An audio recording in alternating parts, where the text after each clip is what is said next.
Armoor MLA Rakesh Reddy గారు పాల్గొన్నారు. రాకేష్ రెడ్డి గారు నమస్కారం అండి. నమస్తే అండి. నమస్తే. సరే, ఇక్కడ మనకేంటంటే ప్రధానంగా ఎవరో ట్వీట్ చేసినటువంటి ఎక్స్ లో సిద్ధరామయ్య చేసినటువంటి వ్యాఖ్యల్ని 6 సెకండ్లది ఆ కేటీఆర్ ఎక్స్ లో పోస్ట్ చేస్తారు. దానికి సంబంధించి సిద్ధరామయ్య కౌంటర్ ఇచ్చారు. దానికి సంబంధించి మళ్ళీ కేటీఆర్ కూడా కౌంటర్ ఇచ్చారు.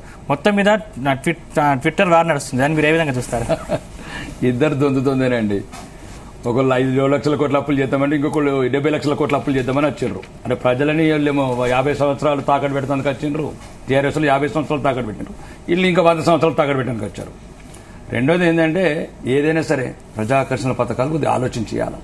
ప్రజలను మభ్యపెట్టి మసిపూసి మారడికాయ చేసి ఈరోజు ఏరి దాటితే చాలు అనే ఒక పద్ధతితో చేసిన వాగ్దానాలు అవి తప్ప. రెండోది ఏంటంటే ఒకవైపు ఆ సిద్ధరామయ్య గారు పెద్ద మనిషి, ధర్మాత్ముడు, దైవము. కర్ణాటకలో ప్రభావితమైన ఇప్పుడు ప్రజలంతా ఏ రకంగా అంటున్నారు అంటే ఇది ఒక్కటి ఎక్స్ ట్విట్టర్ కాదండి, రోజు వేలాది ట్విట్టర్లు కర్ణాటకలో. మేము అనవసరంగా కాంగ్రెస్ నమ్మి ఓట్లేసాము, దీనివల్ల రకరకాల ఇబ్బందులు పడుతున్నది రాష్ట్రము, మొత్తానికి అప్పులపాలైపోతున్నది, ఎటువంటి కనీస సౌకర్యాలు కూడా లేవని ఇప్పుడు అక్కడ నేను చెప్పడం కాదు, ఈ 1000 మంది ట్విట్టర్లో చెప్తున్నది. ఒక పక్కన ఈ ఒక్కరోజు ట్విట్టర్ పక్కన ఇప్పుడు ఈయన పెద్ద ఆయన యువరాజు గురించి మాజీ యువరాజు కొత్తగా నేర్చుకున్నాడు ట్విట్టర్. ఆ ట్విట్టర్ కూడా దొరికింది. ఈ 10 ఏళ్లలో ఏం చేసినారు? ఇప్పుడు అన్నట్లు దళిత ముఖ్యమంత్రి 100 అబద్దాలు ఆఖరికి విద్యార్థులను కూడా దారుణంగా హింసించిన మాజీ యువరాజు. ఇలా అంతా వీళ్ళ గురించి చెప్తే ఇంకా దరిద్రంగా ఉన్నది. ఈ ఒకటి ఒక నిజాయితీగా నిష్కలంగా దేశాన్ని రేపు భవిష్యత్తులో ముందు తీసుకెళ్లాలా, ఈ దేశాన్ని భద్రత ఉంచాలంటే భారతీయ జనతా పార్టీ ఒకటేనండి. అంటే బీఆర్ఎస్ బీజేపీకి బీ టీం అని ఒక కామెంట్ చేశారు. దానికి ఎందుకు బీజేపీ నేతలు స్పందించట్లేదు? బీ టీం లేదు, ఏ టీం లేదండి. ఇది భారతీయ జనతా పార్టీ 21 రాష్ట్రాలను వెళ్తున్నాం. భారతదేశాన్ని భద్రతగా ఉంచిన పార్టీ మాది. ఈరోజు ఒకవైపు ఎక్కడండి గోకుల్ చాట్ల బాంబ్ బ్లాస్టింగ్లు, ఎక్కడండి దిల్సుఖ్నగర్ డిపోలో బస్సులు, పేలుడు బస్టాండ్లో, ఒకవైపు లుంబిని లేజర్ పార్క్ లో మత కలవాళ్ళు, ఇవన్నీ లేకుండా చూపండి ఎక్కడ బాంబులు బ్లాస్టింగ్ ఏమంటే చూద్దాం. గంటల లోపల సర్జికల్ స్ట్రైక్ చేసే దేశమైంది ఈరోజు.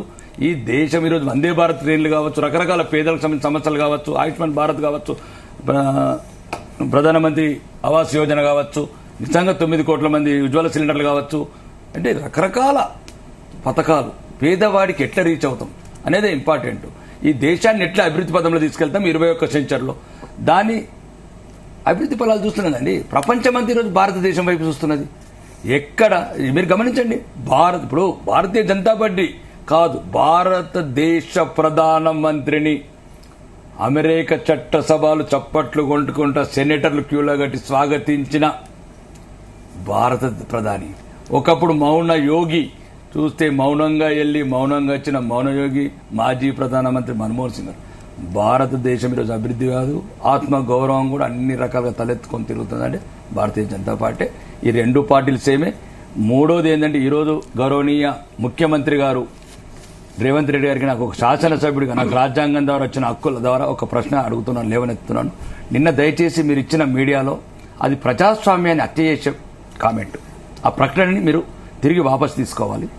లేకపోతే గవర్నర్ గారికి వినతి వచ్చి రాష్ట్ర ప్రభుత్వాన్ని రద్దు చేయాలి. ఎందుకంటే రాజ్యాంగం మీద ప్రమాణం చేసి రాజధర్మాన్ని నిలబెడతానన్న గౌరవనీయ ముఖ్యమంత్రి కాంగ్రెస్ బీఫాములు ఉంటే చాలట ఓడిపోయినోడు అందరు రివ్యూలు చేయొచ్చు. మరి మేమేటి పోవాలి అంటే మాకు ఆత్మగౌరవం లేదా?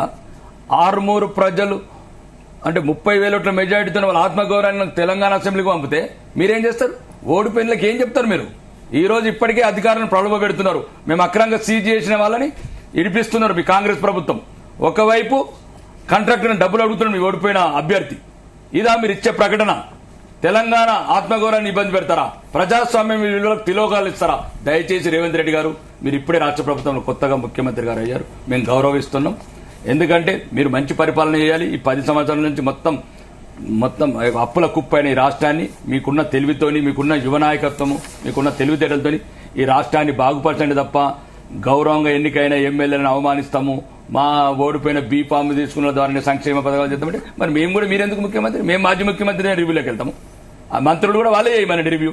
మీరెందుకు ముఖ్యమంత్రులు, మీరెందుకు మంత్రులు? ప్రతి ఒక్కరు రాజ్యాంగాన్ని గౌరవించాల్సిందే. ఒకటే దయచేసి ఇట్లా అవమానం చేస్తే మళ్ళీ ఒకరోజు మీరు అవమానం పాలే వస్తుంది. రాజ్యాంగం అందరికి సమాన హక్కులు ఇచ్చింది. ఇట్లా ప్రజాప్రతినిధులను అగౌరవపరచకండి. మీరు గవర్నర్ ప్రసంగంలో కూడా చెప్పారు, శాసనసభ్యులకు తగిన గౌరవం ఇస్తాం ప్రజాస్వామ్యంగాని. ఒకప్పుడు మీరు మర్చిపోకండి, పార్లమెంట్ సభ్యుడిగా సెక్రటరీ రానియలేదు. ఆ రోజులు గుర్తు తెచ్చుకోండి. మీ మీద ఎన్ని అఘాయిత్యాలు జరిగినాయి, మీ మీద ఎన్ని అక్రమ కేసులు పెట్టారు. దయచేసి అట్లాంటి పరిస్థితి రానివ్వకండి. మీరంటే మాకు గౌరవము. కాబట్టి కొత్త ప్రభుత్వం కొలువు తీరింది, మంచిగా ఎంజాయ్ చేయండి. ప్రజలకు ఏదైతే అందరం కలిసి ప్రయత్నం చేద్దాం. ప్రతిపక్ష పార్టీగా, ప్రతిపక్ష శాసనసభ్యుడిగా మీ ప్రభుత్వానికి ప్రజల అభివృద్ధి గురించి, పేద ప్రజల సంక్షేమం గురించి సంపూర్ణ సహకారం అందిస్తాం.